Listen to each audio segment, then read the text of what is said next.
Bismillahirrahmanirrahim. Assalamualaikum warahmatullahi wabarakatuh. Anak-anakku yang semoga senantiasa dalam perlindungan Allah Ta'ala, mari kita mulai pembelajaran kita mapel akidah akhlak dengan membaca basmalah terlebih dahulu. Bismillahirrahmanirrahim. Baik anak-anak, kemarin kita sudah belajar tentang pentingnya akidah Islamiyah dalam kehidupan kita. Sekarang kita belajar tentang tujuan mempelajari akidah Islamiyah, karena ini hal yang sangat penting bagi seorang muslim. Baik, anak-anak bisa membuka modul yang kemarin sudah dibagikan. Silahkan kalian cermati modulnya. Ustadz akan menjelaskan sedikit terkait dengan apa yang sudah tertulis di dalam modul. Yang pertama, tujuan untuk mempelajari akidah Islamiyah adalah mengetahui petunjuk hidup yang benar dan diridhoi oleh Allah Ta'ala. Karena mau tidak mau kita harus memahami bahwa hanya dengan akidah yang benar kita akan terselamatkan di dunia maupun di akhirat. Ya.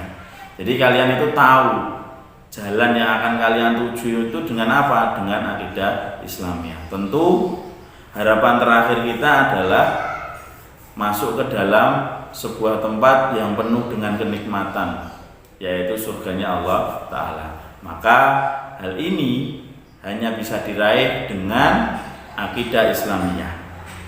Jadi kita dengan mempelajarinya, kita mengetahui petunjuk jalan yang benar dan diridhoi oleh Allah. Itu yang pertama, tujuan kita mempelajari akidah Islamiyah. Allah sudah berfirman dalam Quran surah Al-Baqarah ayat 185 yang artinya bahwa di situ Allah itu sudah menurunkan Al-Quran sebagai petunjuk bagi manusia dan penjelasan mengenai petunjuk itu serta sebagai pembeda. Jadi Al-Quran itu sudah diturunkan oleh Allah kepada Rasulullah SAW untuk disampaikan kepada umatnya, berguna untuk petunjuk bagi kita kemana kita harus melangkah, bagaimana kita harus bersikap, dan segala sesuatu dalam kehidupan kita sudah diatur di dalamnya. Yang pertama. Yang kedua, anak-anak sekalian, tujuan mempelajari akidah Islamiyah adalah menghindarkan diri dari kehidupan yang sesat dan jauh dari petunjuk Allah. Kalau kita tersesat, katakanlah kalian main ke puncak gunung ya, kalian pakai kompas, tersesat hanya 25 derajat atau katakanlah 10 derajat, itu nanti hasil akhirnya akan melenceng jauh dari tujuan kita. Makanya kita perlu mempelajari Al-Quran, mempelajari hadis, agar apa? Agar akidah kita kuat sehingga kita tidak mudah tersesatkan. Karena kita ketahui saat ini di akhir zaman ini begitu banyak pola-pola pemikiran ataupun mindset orang-orang yang mereka itu justru jauh dari mengingat Allah Ta'ala.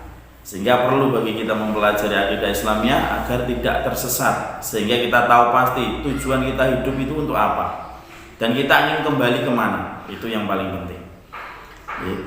Allah juga sudah berfirman dalam Quran surah Al-An'am ayat 153, dan bahwa yang kami perintahkan ini adalah jalanku yang lurus, maka ikutilah dia, dan janganlah kamu mengikuti jalan-jalan yang lain, karena jalan-jalan itu mencerai-beraikan kamu dari jalannya. Yang demikian itu diperintahkan Allah agar kamu bertakwa. Kita jangan sampai tersesat. Tujuan kita yang terakhir adalah surga sekali lagi. Tetapi nanti ada penghubung antara kehidupan dunia dengan kehidupan akhirat, yaitu apa? Kematian. Maka senantiasa kita berdoa kepada Allah agar meninggal dalam kondisi iman masih menancap di dalam dada kita, akidah kita masih lurus untuk senantiasa beriman dan bertakwa kepada Allah.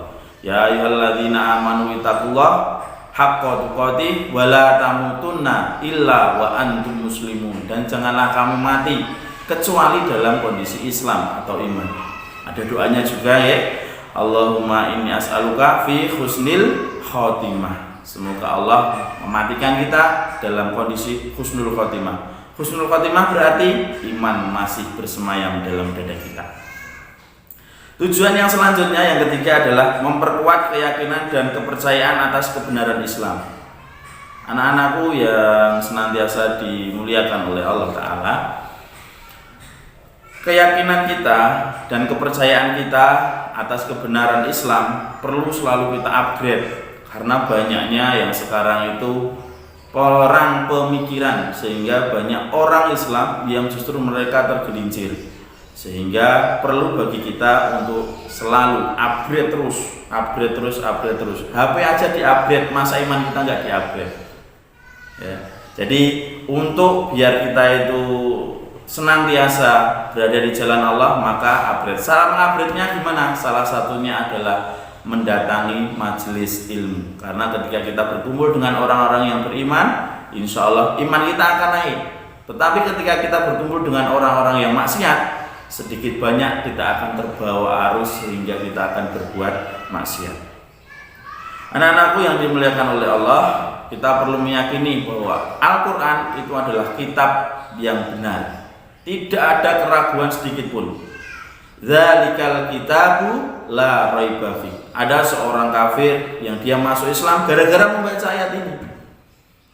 Dia membaca kitab Al-Quran di Al-Baqarah ayat yang kedua, dia tercengang. Ini kitab apa? Ini buku apa? Sehingga dia berani mengatakan bahwa tidak ada keraguan di dalamnya. Kalau anak-anak mencermati tulisan-tulisan buku yang begitu banyak, di kata pengantarnya seringkali muncul, jika ada kekurangan nanti bisa diperbaiki di kemudian waktu. Jika ada kesalahan bisa memberikan informasi kepada penulis dan sebagainya. Tetapi di dalam Al-Quran, dzalikal kitabu la raiba fi, tidak ada keraguan sedikit pun dalam Al-Quran.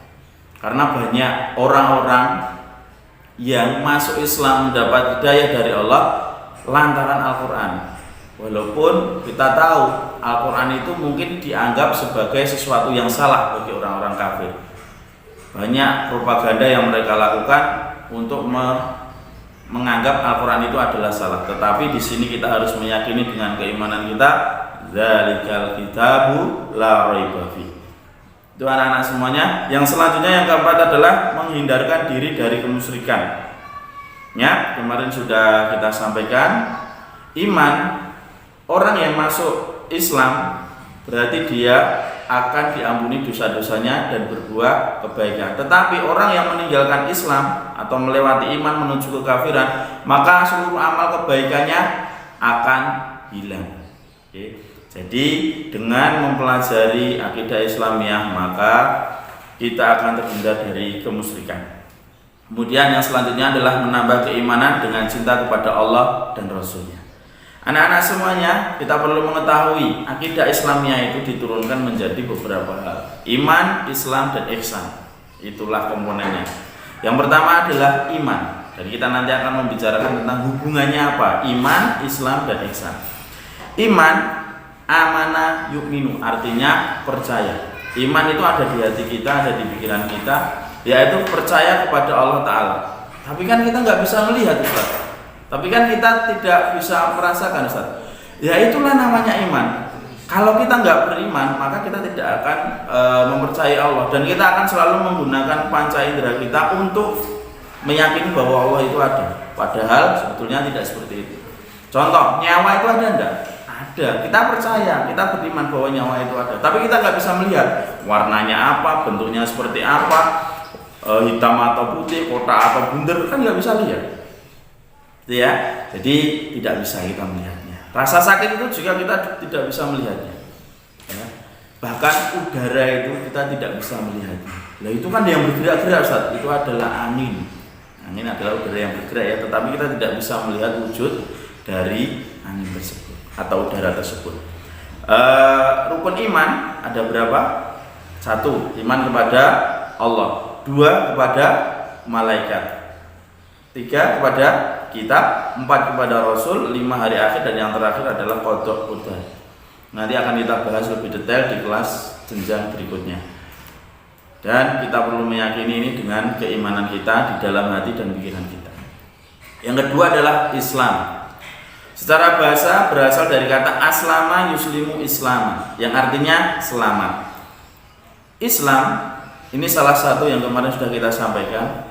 Yang pertama adalah syahadat, itu adalah cara kita mendaftarkan diri kepada Allah Ta'ala agar kita itu menjadi orang-orang yang beriman.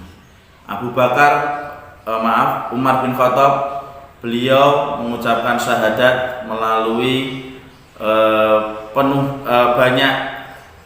banyak kejadian yang dia alami sehingga beliau masuk dalam Islam. Salah satunya juga dari adiknya, dan tidak terlepas dari Al-Quran juga, karena Umar bin Khattab mengetahui hal itu. Islam yang pertama adalah syahadat, yang kedua adalah sholat, kemudian berikutnya dan berikutnya kalian harus hafal itu, ya. Jadi Islam kemudian iman itu saling berkaitan. Yang terakhir anak-anak semuanya adalah ihsan. Ihsan itu dalam bahasa mudahnya adalah berbuat baik. Jadi boleh dibagi menjadi dua, ihsan kepada Allah dan ihsan kepada manusia atau makhluk. Allah Ta'ala, Imam Nawawi itu menjelaskan bahwa ihsan dalam hadis arba'in, bahwa ihsan adalah rukun Islam itu ada dua. Beribadah seakan-akan melihat Allah, tetapi kalau kalian tidak mampu, maka yakinlah bahwa Allah melihat kalian atau melihat kita. Anta butullah ka'annaha yarahu fa illam takun tarahu fa innahu yaraka. Jadi kita itu kan tidak bisa melihat Allah, tapi kita harus yakin bahwa Allah itu melihat kita, melihat apa yang kita lakukan, perbuatan baik kepada sesama manusia ataupun ibadah kepada Allah. Baik anak-anak, yang terakhir kesimpulannya adalah hubungan antara iman, Islam, dan ihsan. Iman itu sebagai landasan kita, iman sebagai landasan kita untuk berbuat, dan Islam serta ihsan adalah sebagai bukti adanya keimanan. Kenapa kita sholat? Kenapa kita berbuat baik? Karena kita iman kepada Allah dan iman kepada yaumul akhir. Kenapa kita berbuat baik kepada sesama? Kenapa kita berpuasa, berhaji, berzakat dan sebagainya? Karena kita mempunyai iman. Jadi sekali lagi, iman adalah landasan keyakinan, sedangkan ihsan dan Islam bukti bahwa dalam diri kita ada iman. Baik anak-anak, saya kira cukup sekian dari Pak Hanif. Mungkin ada banyak kesalahan, saya mohon maaf. Sekali lagi, garis besarnya adalah iman terbukti dengan Islam dan ihsan. Semoga Allah senantiasa menjaga keimanan kita dan kelak kita meninggal dalam kondisi iman masih tertancap di dada dan masuk ke dalam surganya Allah Ta'ala. Ada kurangnya mohon maaf. Akhir kata, Assalamualaikum warahmatullahi wabarakatuh.